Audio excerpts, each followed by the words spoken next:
Do y'all smell that? It's fall, y'all. I'm bringing in fall. I have my fleece on. I know it's September still. I am tired of it feeling like summer. I'm ready for the fall and the cold weather. So I'm going to dress like it, and I'm hoping that the weather can follow. But I know that's not why you're here. I know you're here to listen about how to thrive in your 30s and also, create that work-life balance. So this is near and dear to me because I'm living this each and every day. I'm still learning. So if there is some additional things that I leave out, please comment down below something that you're working on and thriving with that I can add to my list as well. Okay, guys, we can learn and grow together. But if you're new here, I am Keyra Ford. My channel talks about taking ownership of where you live and how you live and how to live a life of abundance. So I'm super pumped. So y'all ready?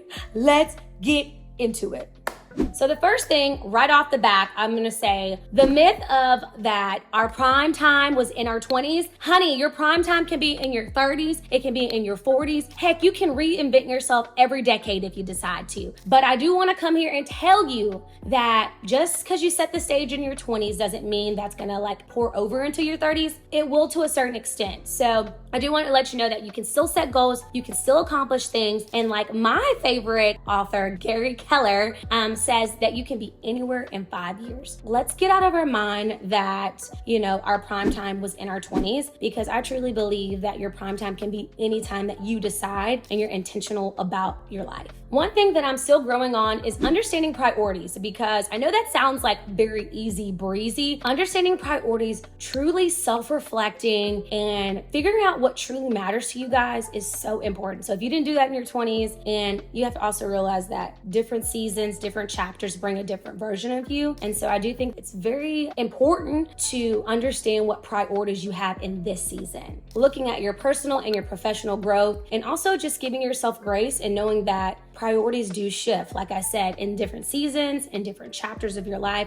brings a new you. And what's the saying? What's that quote? With elevate, you separate. And so going into your 30s, you can start to see that there is a little bit of different separation with friends, with professional friends, all the things. A way that I have been truly thriving is setting boundaries. Okay, so my boundaries are like saying no and not feeling guilty. And when I say I'm still learning it, guys, I'm still learning it. It is challenging to say no to things because you want to be there for everyone. Like, you know me, guys, my brand is your real estate cheerleader for a reason. Like, I don't only want to just cheer you on to buy a home, sell a home, invest in a home. I also want to be like your lifelong cheerleader. I want to be the friend who celebrates you for all your milestones. But sometimes I don't have the bandwidth to be able to do all those things for all these other people and also pour into myself. So saying no is so important, and learning not to feel guilty about it. With setting boundaries too, you do need to have, a calendar, if it's a physical calendar, if it's a digital calendar, and really separate the difference between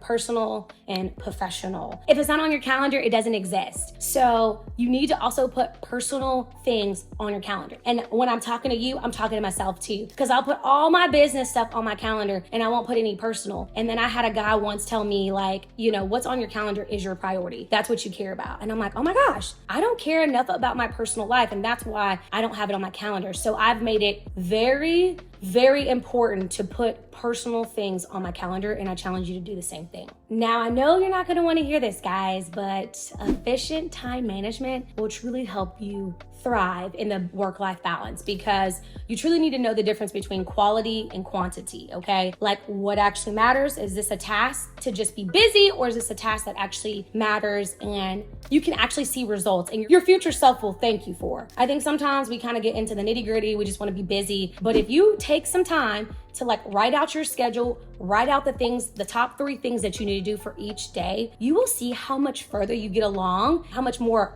personal time you have, because you've already thrived so much in your professional world. So definitely take some time and figure out what is, busy task, something that you can delegate versus something that that if you do, it will catapult you to where you want to be. Being 30, sometimes you're just I don't go out like I used to. I don't go to the clubs, the things I used to like, I don't like. But let me tell you this, I do challenge you to value networking. Go out to networking events. I challenge myself to go to one networking event a week, and that is to get me in front of new people, because your net worth is connected to your net worth.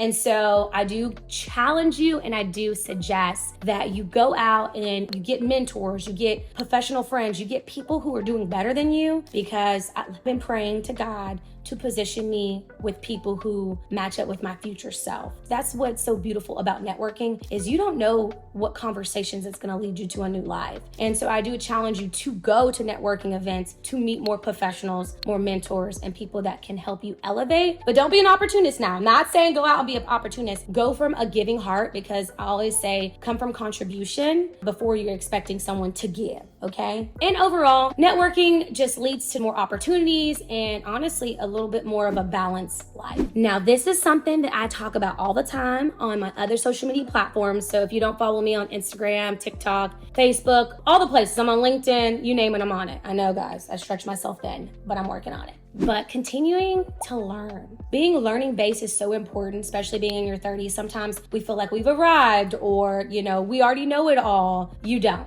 So continue to grow, because you can always learn from someone. Like, we can always be a sponge. Someone and everyone can teach you something. This also applies to learning a new skill or picking up a new hobby. So I do think that it's very important to really be learning based and learn something. Always be using your brain, because if you don't use it, you lose it, okay? And we don't need any of that. Seeking support is so underrated. So many people don't talk about it, but I will say that is probably one of the key components to my success this far in my life. It's, getting a coach, talking to a therapist, having people who can support you, a community. I'm in the process of creating a community. I've been asking God if that's something that He truly wants for me. And if it is, He will lay out the path to create this community and be able to help me really bring value, because I don't want to just do another thing like everyone's doing podcasts. I'd love to do a podcast or a community. I want to make sure I'm bringing value. So with seeking support with coaches and therapists and community, you do notice that you get to share your experiences, you get to share your knowledge. And I do think it overall helps you live a better and healthy and balanced life. We all want to feel like, me too, you resonate with that. And so I think that seeking support is so underrated. Did I say overrated? I meant underrated, because so many people don't speak about it. But seeking support is the reason why I have the mindset that I have, and I've made it as far as I've made it in my life with all the things that I've accomplished. Lastly, which is my favorite, not surprising, celebrating the small wins. Okay, guys, so me being, your real estate cheerleader, your real estate for life, I love to celebrate, okay? But sometimes I think we only celebrate the big things. And I use this analogy to some of my friends is we be working so hard for a goal. And then we're at the starting line of it. And then we're running this race of working towards this goal.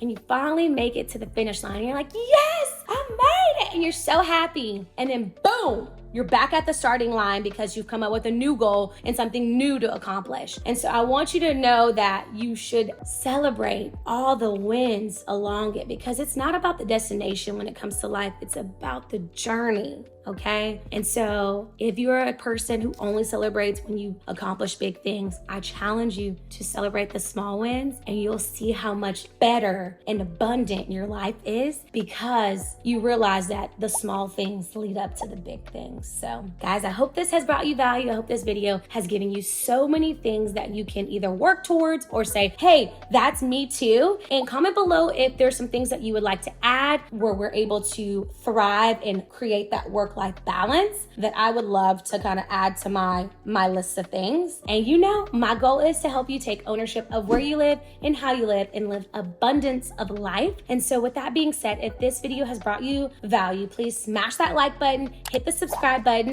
just so you are notified every time I post a video. And if you are wanting to get into the real estate market, which is buy, sell, or invest in real estate, I'm your real estate cheerleader, please set up a strategy session. It's free, it's 30 minutes, and I will help you come up with a strategy plan to help you become a homeowner or help you sell and invest in other things. All right, guys, I love you so much.